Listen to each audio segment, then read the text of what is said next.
है। यानी जिनेंद्र भगवान कह रहे, जिन मुनिराज को आप आहार भी करा रहे हो तो कौन कौन सी बात का ध्यान रखना। ऐसा 23वीं गाथा में समझा रहे हैं। शीतकाल है कि उष्ण काल है, सर्दी के दिन चल रहे हैं कि गर्मी के दिन चल रहे हैं। उसके बाद कह रहे हैं मुनिराज की वात पित्त या कफ की कैसी स्थिति है, किस प्रकार का रोग होता है उन्हें, उसकी प्रकृति को जानो, उनके परिश्रम को जानो, कितना विहार करते करते आ रहे, कितने समय से विहार कर रहे, ऐसा जानो। या फिर कौन कौन सी व्याधियां उनको परेशान कर रही हैं, कौन कौन से उपसर्ग आए बीच में, उसके अनुसार दान दो। या फिर कौन सा काय क्लेश तप कर रहे हैं, किस प्रकार से अपने शरीर को क्लेशित करके अपने मोक्ष मार्ग को प्रशस्त कर रहे हैं, ऐसे उपवास आदि को जानकर दान दिया जाता है। पता चला सबको एक जैसा दान दे दिया तो युवा मुनिराज है कि वृद्ध मुनिराज है, सबको एक समान, ऐसा नहीं होता, सबकी योग्यता के अनुसार देना पड़ता है। अब जो महाराज जी नहीं खा पाएंगे, आपने उनको वो दे दिया तो उनके हाथ पे जो ग्रास दे दिया उन्हें लेना ही पड़ेगा, उनकी मजबूरी होगी। लेकिन आप जिम्मेदार हो, आपको विवेक पूर्वक, इसलिए विज्ञान गुण भी एक होता है श्रावक का, 7 विशेष गुणों में एक विज्ञान गुण भी है। वो क्या कहता है, आपको इन सारी बातों का ध्यान रख के आहारचर्या कराना चाहिए। जिस समय वीतरागी श्रमण माता जी आपके चौके में आए, उस समय उतने समय के लिए वे आपके पुत्र पुत्री के समान हैं। किसके समान है? अपने पुत्र और पुत्री के समान है। उनकी संभाल वैसे ही करना जैसे अपन अपने पुत्र और पुत्रियों की करते हैं, ऐसे ही मुनिराज और माता जी की देखभाल आहारचर्या के समय करना। अब आगे आचार्य भगवान समझा रहे हैं, श्रावक और श्रमण दोनों धर्म की व्याख्या हो रही है यहाँ। भैया जीवन में सरलता तो होनी चाहिए, सरलता ही तो आनंद है। बच्चे के साथ बच्चा बनो, बूढ़े के साथ बूढ़े बनो, ज्ञानी के साथ ज्ञानी बनो, अपने आप में सरल रहो। जीवन कितना सा है, जीवन कितना सा है। हम तो हमारे छात्रों को भी बताते हैं, हम अपने छात्रों को क्या कहते हैं कि सुबह से लेकर के रात्रि के 9 बजे तक हम सारे आयु वर्ग के जीवों के साथ रह लेते हैं। बहुत छोटे से लेकर के 90 साल 80 साल के जीवों के साथ भी हम अपना समय निकालते हैं। हमारे मित्र तो छोटे से लेकर के बिल्कुल वृद्धावस्था तक के सारे जीव हैं। प्रोफेसर के साथ प्रोफेसर और विद्यार्थी के साथ विद्यार्थी बनो। बहुत सारे लोग मेरे पास आए, महाराज थोड़े बदल जाओ। नहीं भैया, जैसे हैं वैसे ही रहने दो। जीवन में सरलता होना चाहिए, लेकिन साधना में कठोरता होना चाहिए, स्वभाव में सरल होना चाहिए।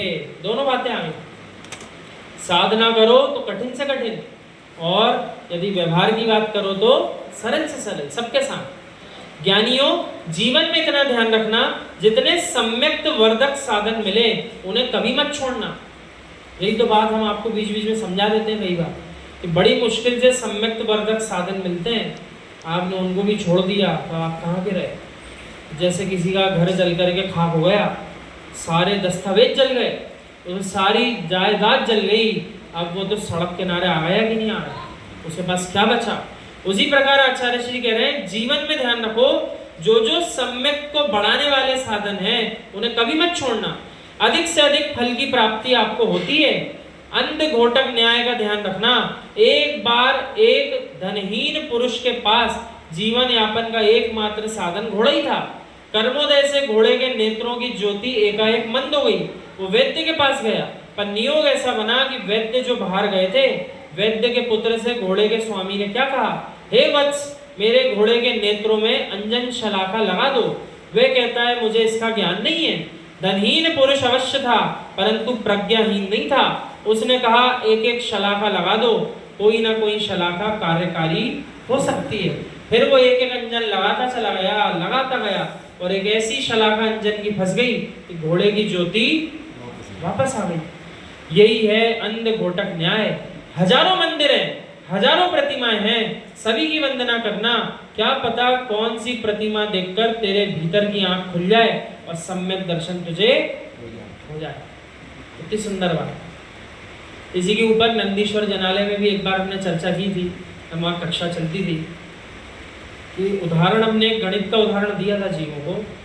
10 गेंद हैं अलग अलग रंग की, तो आपके पास डब्बे में 10 गेंदें रखी हैं और 10 अलग अलग रंग हैं। आपसे कहा जो पीले रंग की एक गेंद है, हाथ डालो और पीले रंग की निकलना चाहिए। तो एक ही मौका यदि आपको दिया तो कितने प्रतिशत चांस है कि आप पीले रंग की निकालोगे? मात्र 10%। 10 में से पीले ही रंग की निकालने का प्रतिशत कितना है? 10%।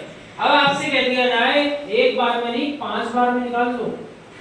5 मौके दिए, एक एक करके 5 बार निकालो, पीले रंग की निकलना चाहिए। अब आपका प्रतिशत 10 से बढ़कर कितना हुआ है? 50।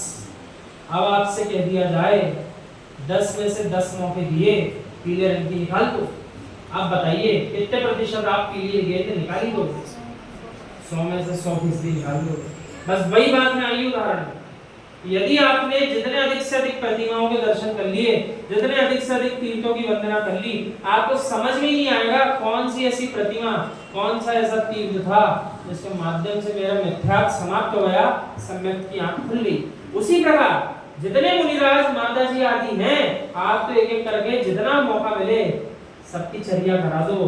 क्या पता कौन से भावलिंगी मुनिराज के हाथ पे ग्रास रखने से आप मोक्ष प्रदायिनी जीव बन जाओ, आप मोक्ष जाओगे भी और दूसरों को भी पहुंचा दो भविष्य में।